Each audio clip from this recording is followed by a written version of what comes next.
yesterday that he didn't think it was something that would keep him out, but you started to hear rumblings. Doris Burke put it well, and we just talked about it a moment ago. Sometimes you have to protect the player from himself, because if he could check himself in, he would have. His head coach, Steve Kerr, wouldn't let him. He talked about why he wouldn't after the loss. Well, the whole point was to not risk a bigger injury that would keep him out of the rest of the series. So that was the decision we made, and I feel very comfortable with it. Never would have forgiven myself if I played him tonight and he had gotten hurt. So you live with the decision. You make a wise decision, the wisest one you can, then you live with it and you move forward. So the good thing is Clay has done well the last 2 days. Now he's got another couple of days to heal. Hopefully he'll be out there Friday. Tim, over here. Tim Calcom, The Athletic. The decision on Clay, did it really come down to last minute, or had it basically been made maybe even an hour or so, or maybe even earlier, not to play him? That's, internal business. So. Well, the internal business is right now they're saying, we got a bomb squad, but a lot of them are missing in action just because they're not able to be in action. Half the Warriors' big four out for Game 3, and it showed. As we've seen throughout the postseason, Golden State's been just fine without Kevin Durant and beyond fine with all four. But as you would clearly surmise, if you lose players that are this good, you're not as good. Stunning. Tim Legler alongside. And before we get to this, just a real quick thought about just how his absence on the defensive end helped allow Toronto get whatever it wanted, because it seemed easy. I know they made big shots, but it seemed like they got into a flow, didn't they? Yeah, lacking Clay defensively. He got Kawhi 25 possessions in the last game, one-on-one. He's got length, reach. He pursues. He takes away a lot of penetration because he continues to track you from behind. Tonight, you saw just a complete breakdown defensively all over the place. And I'm going to focus on a guy tonight that played like an all-star. And in this situation, I thought Kawhi had to be the best player on the floor by far. It turns out he didn't have to be because he got this much help. You want to know how well Toronto shot the ball from the three-point line tonight? Well, take a look at this defense right here. You got a guy down on the baseline that's probing, and you got four defenders lifted above the foul line because of the way Toronto shot the ball. But look how patient Toronto is. And the reason I chose this possession is this seemed like a microcosm of the night for Golden State. Every time they got it to about 7, something like this would happen. And it was simple ball screen action, and they were out of sync all night defensively. And this is what you're going to do if you're Van Vliet. Draw 2. You're going to get this slip to the middle. And this puts Sean Livingston in a tough spot because right now he's on the weak side. But when Gasol gets this, he becomes a strong side corner guy, and you can't leave the shooter. But he's confused because of how easy this looks. It's soft. So now Livingston says, well, here comes Gasol. If I don't get there, he's going to be basically at the rim. And the problem is now you're leaving a guy that had a lot of confidence tonight in Kyle Lowry. And like I said, it's got this seem like the entire second half. Make a mini run, cut it to 7, get it back up to 12 in a hurry. Another example of just really porous defense tonight. Attack at the wrong angle. Siakam's going to come here into the lane. And look, when you're going to draw this many dudes, you're going to get something good on the perimeter. And again, the patience. So take a look at Kyle Lowry on the catch. He's feeling so good. He eyes this thing up from 27. Take a look at Draymond, where he's going to fly by. Now, a lot of guys would step in and take this 15-footer. He's feeling so good, he decides to go ahead and step back, bypass the 18-footer. Let me take another contested 3 because of the way he was feeling tonight. 11 threes between Lowry and Danny Green. To me, the difference. Golden State's defense we could talk about. But when you're putting the ball in the basket, your defense is a lot better. So Golden State couldn't do that tonight. Toronto had better opportunities, but the bottom line is those two guys made shots. And if they're going to shoot the ball like that, we're talking about a really long competitive series that Toronto could potentially win if they continue to shoot the ball like that. Folks that watched SportsCenter last night, you saw Tim Bontemps with the Raptors, and he had spoken to Lowry, and Lowry, who only had 20 points in the first 2 games, said the mindset was to be more aggressive, hunt his shots. He did, and for whatever reason, he's better on the road. Danny Green, hunt your shots, shoot, and he does what you'd expect him to do, 6 of 10 from 3.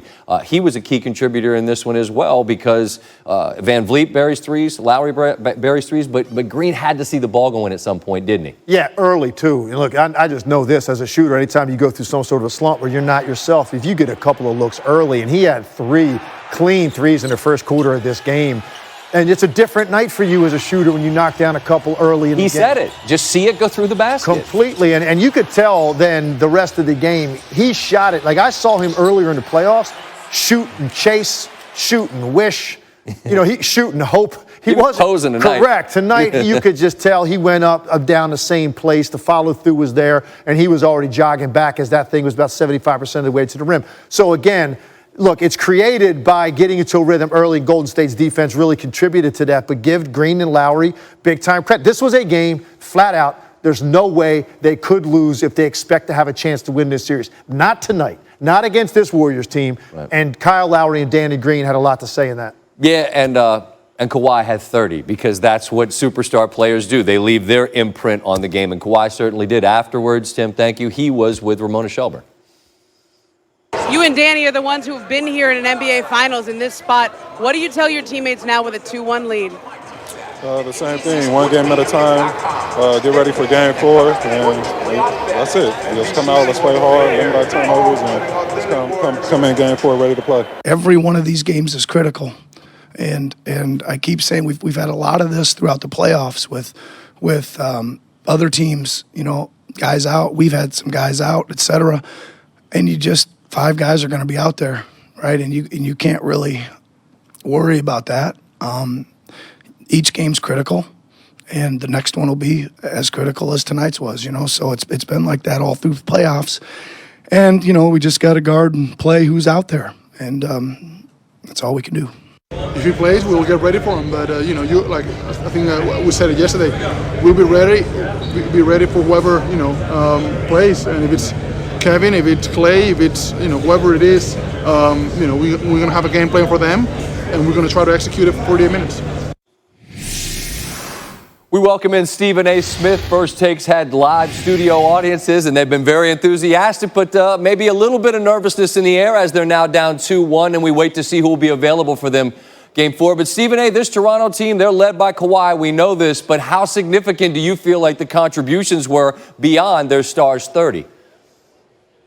Well, it was everything. I mean, when you look at Serge Ibaka, comes off the bench, gives you 21 minutes. He has 6 block shots. You look at Marc Gasol, he dropped 17 on 6-for-11 shooting. You look at Kyle Lowry, 23 points, hitting 5 threes along the way. You look at Danny Green, a virtual no-show offensively since the Eastern Conference Finals, scores all 18 of his points on 6 threes, and you saw all 5 starters shoot double-digit shot attempts. And so when you look at that, you see the distribution, you see the sharing of the basketball, you see the level of patience that obviously you're going to witness when Kawhi Leonard has the ball in his hands, particularly in ISO installations. I think, ISO situations. I think, what did Tim Legler say? About 25 times. Yep. And so when you look at it from that perspective, and then you sit there and compare that to the 47-point explosion from a Steph Curry, but how no one else was really able to step up, really making a difference. And then DeMarcus Cousins, we raved about him in Game 3. Huge disappointment. I'm sorry, he raved about him in Game 2. Right. Huge disappointment in Game 3. Virtual no-show. 1 of 7 shooting. 1 field goal on the entire night. Thoroughly and completely outplayed by Serge Ibaka, by Marc Gasol, even by Pascal Siakam. He did absolutely nothing tonight when you needed him most. The combination of all of those things are why the Golden State Warriors are down 2-1 in this series, because when you don't have KD and you don't have Klay Thompson, you need somebody to step up, particularly when they're supposed to have an advantage. That was supposed to be DeMarcus Cousins tonight. It didn't happen. No, he couldn't finish at the rim either. Just had no lift and no energy. And it was interesting, Stephen A., when he joined me after that game the other night, I said we're never supposed to ask the how do you feel question, but I asked him how did he physically feel. He said he felt fine then, but he didn't know how he'd be an hour later. And obviously he didn't have anything, and Steph gave them all he could. 47 out of Steph. I kept thinking if they could bury that one shot to get over the hump from, say, 7-4, but the Raptors would never let that happen. That impressed me, their ability to make the shot to stem the tide. Here's the reality of the situation. You got to give Steph credit where credit is due, because he did all he could. You know they were going to key on him, and he was still absolutely sensational with 17 in the first, 25 in the first half. But if you're DeMarcus Cousins, I got news for you, SVP. He never had any lift to begin with when he was healthy. That's not his game. His game is shooting perimeter shots or taking that big backside of his, drop stepping in the post and making you feel his girth and his mass, so it don't matter how high you can jump. You still going to end up flat on your back going up against him. He didn't do that tonight. He actually tried to look pretty doing layups, and it didn't work. And then you look at the Toronto Raptors, they were throwing bodies at them. They were dictating pace. They were making shots. They shot 52% from the field. They shot nearly 45% from threes. You saw what they were doing. And add Serge Ibaka's 6 blocks to that. I can't emphasize enough how important that was because he completely wiped away anything in the interior, simply relegating them to a perimeter shooting team, and that wasn't going to be enough. I understand what Steve Kerr is saying. You don't want to risk losing Klay for the entirety of this series, but now, I mean, you got to win quicker. It's not going to go long anyway. Golden State's saying if we get KD and Klay back, we can win 3 out of 4. Do you think they can? Yes. Do you think they will? Yes, they can. Yes, they can. Absolutely. If they get Klay and KD, oh, please don't worry. Don't even worry about it. Don't even worry about it. Now, if they don't have them, that's an entirely different ball game altogether. But if they have both KD and Klay back, with Iguodala playing and Draymond and Steph healthy to play, don't even worry about it. Mere bag of shells. Not to sit there and quote the honeymooners, Ralph Cramden, but mere bag of shells. Ain't nothing to worry about. I'm not worried about a thing. I'm just curious what you thought. Stephen A., I'll be curious to see how the crowd reacts tomorrow morning. I'm sure they'll bring their energy, and their home team could use it. We'll check you out for First Take tomorrow, Stephen A. Thank you. I kind of need their energy, too. We'll see what happens. I'll get you some of those Swedish fish. Get the Swedish fish stat. My man needs some Swedish fish. I'm working on it. SportsCenter on the road is presented by Rocket Mortgage by Quicken Loans. More on the way from Oracle. Toronto grabs the lead as an undermanned Warriors team was not ever able to land the punches to take the lead in this game in the second half. Draymond on whether they threw away a chance. Plus Kyle Lowry only had 20 points in the first couple